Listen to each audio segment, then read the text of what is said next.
নবম pay scale নিয়ে জানুয়ারির সিদ্ধান্তের আভাস বেতন ও ভাতায় কী পরিবর্তন আসতে পারে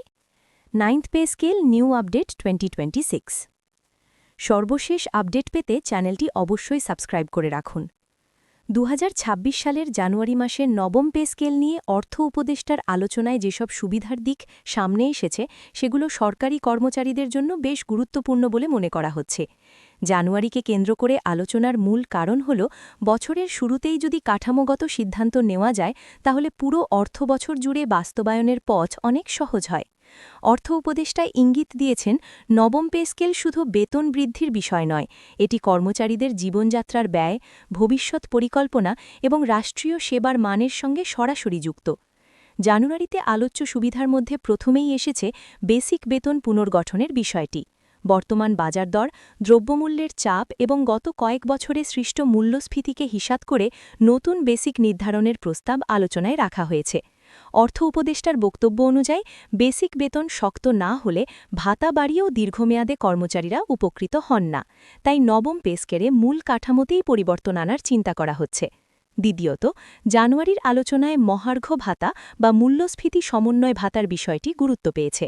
অর্থ উপদেষ্টা বলেছেন ভবিষ্যতে যেন আলাদা করে বারবার আন্দোলন বা দাবি তুলতে না হয় সেজন্য পে স্কেলের মধ্যেই একটি স্বয়ংক্রিয় সমন্বয় ব্যবস্থার চিন্তা চলছে এতে বাজার দরের ওঠানামার সঙ্গে বেতনের একটা ভারসাম্য থাকবে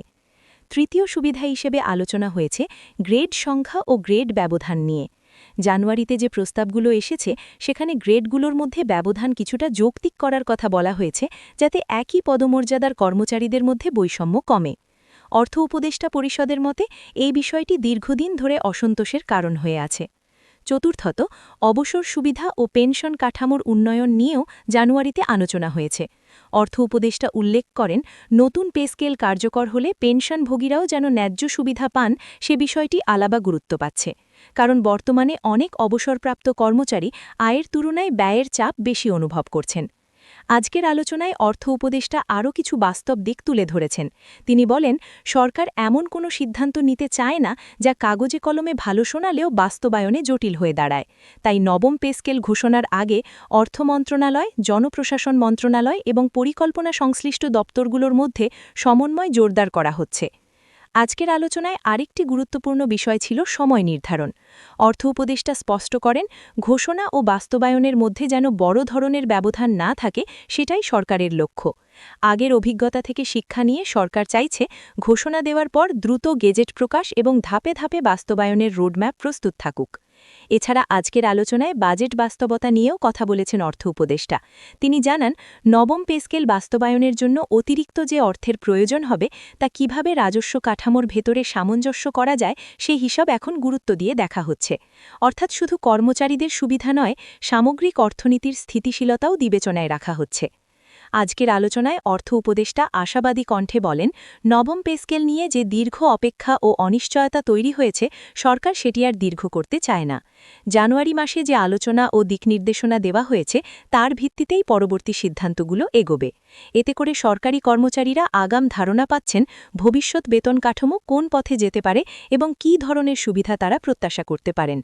নবম পে স্কেল নিয়ে জানুয়ারি 2026-এ অর্থ উপদেষ্টার আলোচনার আরেকটি গুরুত্বপূর্ণ দিক ছিল কর্মচারীদের বাস্তব জীবনচাপের স্বীকৃতি তিনি স্পষ্ট করে বলেন কাগজে কলমে বেতন বাড়লেও যদি কর্মচারীর মাসের শেষ পর্যন্ত টিকে থাকা কঠিন হয় তাহলে সেই পে স্কেল কার্যকর বলা যায় না এজন্য নতুন পে স্কেলে দৈনন্দিন খরচ বাসা ভাড়া শিক্ষা ও চিকিৎসা ব্যয়ের বাস্তব হিসাবকে সামনে রাখা হচ্ছে জানুয়ারির আলোচনায় বাড়ি ভাড়া ভাতা পুনর্মূল্যায়নের বিষয়টি বিশেষভাবে উঠে আসে অর্থ উপদেষ্টা বলেন বর্তমানে শহর ও মফস্বলের মধ্যে বাড়ি ভাড়া ব্যয়ের পার্থক্য অনেক বেড়ে গেছে তাই নবম পে স্কেলে অঞ্চলভিত্তিক বা শ্রেণীভিত্তিক বাড়ি ভাড়া ভাতার কাঠামো আরও বাস্তবসম্মত করার প্রস্তাব আলোচনা পর্যায়ে রয়েছে এতে করে বড় শহরে কর্মরত কর্মচারীরা কিছুটা স্বস্তি পেতে পারেন চিকিৎসা ভাতা নিয়েও জানুয়ারিতে আলাদা আলোচনা হয়েছে অর্থ উপদেষ্টা স্বীকার করেন বর্তমান চিকিৎসা ভাতা বর্তমান চিকিৎসা ব্যয়ের তুলনায় অনেক কম নতুন পে স্কেলে এই ভাতা বাড়ানো বা আংশিক স্বাস্থ্য সুরক্ষা সুবিধা যুক্ত করার বিষয়টি বিবেচনায় আছে বলে তিনি জানান এতে কর্মচারীদের হঠাৎ বড় চিকিৎসা ব্যয়ের চাপ কিছুটা কমবে আজকের আলোচনায় অর্থ উপদেষ্টা কর্মচারীদের মানসিক দিক নিয়েও কথা বলেন। তিনি বলেন, দীর্ঘদিন ধরে নবম পে স্কেল নিয়ে অনিশ্চয়তা থাকার কারণে অনেক কর্মচারী ব্যক্তিগত পরিকল্পনা নিতে পারছেন না। এই অনিশ্চয়তা দূর করাই সরকারের একটি বড় লক্ষ্য। তাই সিদ্ধান্ত নেওয়ার আগে হলেও কর্মচারীদের একটি স্পষ্ট দিক নির্দেশনা দেওয়ার চেষ্টা চলছে। সবশেষে আজকের আলোচনায় তিনি আবারও ইঙ্গিত দেন, সরকার চায় না নবম পে স্কেল শুধু একটি ঘোষণা মাত্র হয়ে থাকুক। বাস্তব সুবিধা, সময়মতো গেজেট এবং স্পষ্ট বাস্তবায়ন পরিকল্পনার মাধ্যমেই এটি কার্যকর করা হবে। জানুয়ারি থেকে শুরু হওয়া এই আলোচনা তাই ধীরে ধীরে একটি চূড়ান্ত সিদ্ধান্তের দিকে এগোচ্ছে বলে সংশ্লিষ্ট মহলে ধারণা করা হচ্ছে।